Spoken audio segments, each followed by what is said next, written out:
Hi అండి. ఈరోజు ఈజీగా ఇంట్లోనే టేస్టీ ఎగ్ ఫ్రైని ఎలా ప్రిపేర్ చేయాలో చూసేద్దాం.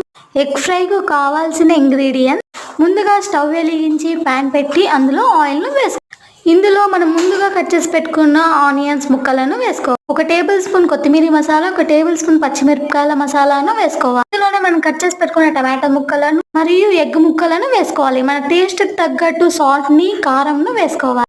ఈ మిశ్రమాన్ని బాగా కలుపుకోవాలి. నా ఈ వీడియో మీకు నచ్చినట్లయితే లైక్ చేసి సబ్స్క్రైబ్ చేయండి. ఎలా ఉందో కామెంట్ చేయండి. వీడియో క్లిప్ లో చూపిస్తున్నట్లుగా లో ఫ్లేమ్ లో పెట్టుకొని ఎగ్ ఫ్రైను బాగా కలుపుకోవాలి. ఈ రెసిపీని మీ ఇంట్లో కూడా ట్రై చేసి ఎలా ఉందో కామెంట్ చేయండి. ఇంతేనండి, చివరిగా కొత్తిమీరతో గార్నిష్ చేసుకొని ప్లేట్లో సర్వ్ చేసుకోవడమే. ఇంతేనండి, మన టేస్టీ ఎగ్ ఫ్రై రెడీ. మీరు కూడా మీ ఇంట్లో ట్రై చేసి ఎలా ఉందో కామెంట్ చేయండి.